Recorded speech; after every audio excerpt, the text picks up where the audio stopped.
Okay. This is Gary Donovan, new and upcoming author of bestseller In View of Authority. And Gary's going to be reading excerpts from his book today. And here we go. Go ahead, Gary. In View of Authority. Once upon a time, I know that I just couldn't help myself. I found myself in a situation. Yes, we all have situations, but at one time or another, we all have stories to tell.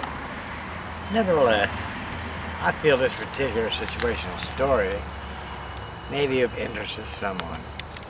Actually, if it is of interest to anyone, it is, if only one, then it's worth telling. Affectionately, misplaced and modified by some of us, called the VOA, the place is named Volunteers of America. I reckon it would be a good idea to tell you all, there goes some once upon a time Georgian accent that functions in the 3rd, 2nd, and 4th floors.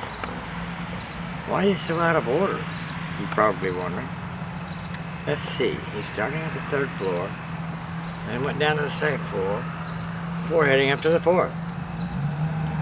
Why is he saving the 1st floor for the last? Yes, folks, I hope you'll be able to understand the logic of this out of order of floors as I take you through the corridors of my memories. Well, as it works out, the 3rd floor houses the work-release prison inmates from the federal prison system. It's commonly known as FDOC. For all the neophytes who are reading this hysterical account, both forms of the adjective, please, DOC stands for Department of Corrections. The F stands for, yeah, you guessed it, Federal. The 2nd floor, once upon a time, housed work-released inmates from the Indiana State DOC. But the VOA had so many complaints, write-ups, and lawsuits pending against them from the inmates that the state pulled them out to house elsewhere. I know you're thinking, hello, we all knew that prisoners always complain about everything and submit frivolous lawsuits. So what's so special about that? You see, in this case, the work-release inmates had legitimate cause for the mistreatment by the VOA. Otherwise, the IDOC would have simply told them to either shut up or go back to the prison yard.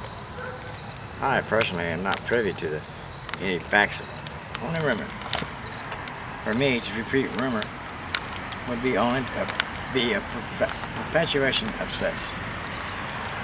However, a logical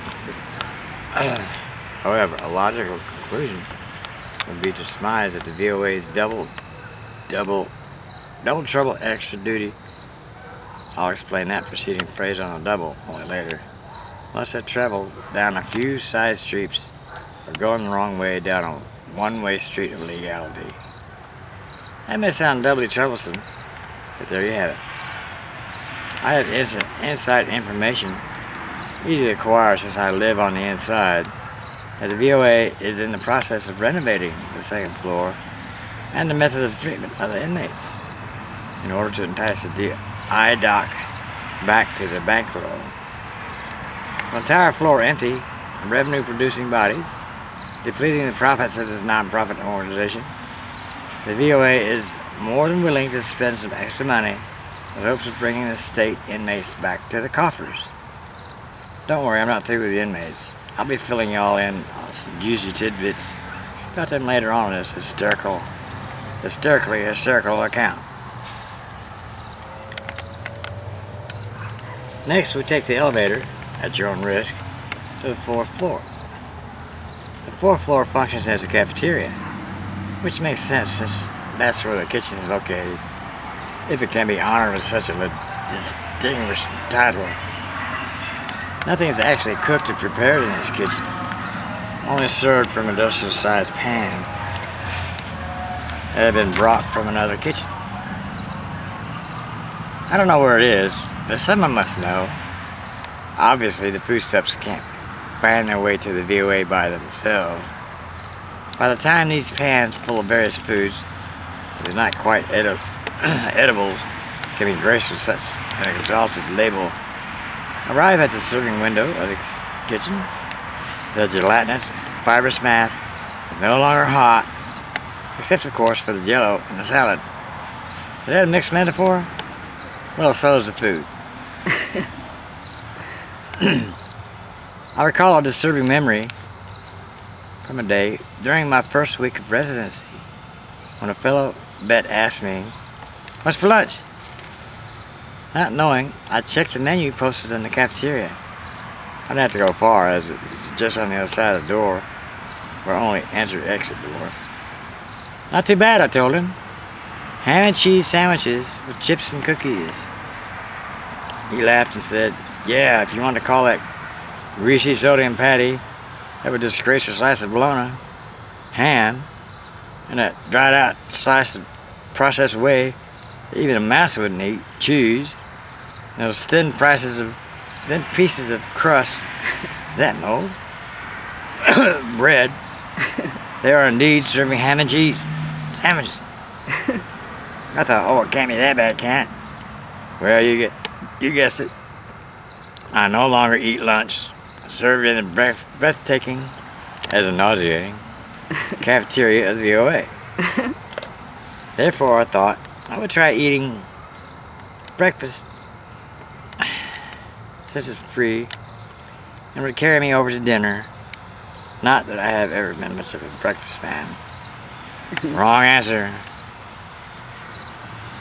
One of the standard breakfast fares include cardboard, labeled either French toast or waffles, depending on what shape they form. Lumpy goop, called either oatmeal or grits, depending on its color. Hard-boiled eggs, and I mean hard. And a donut that requires a knife to cut up into bite-sized pieces. I was convinced to remain a non-breakfast man, especially since we're not allowed to possess knives or anything else remotely resembling a weapon. Okay.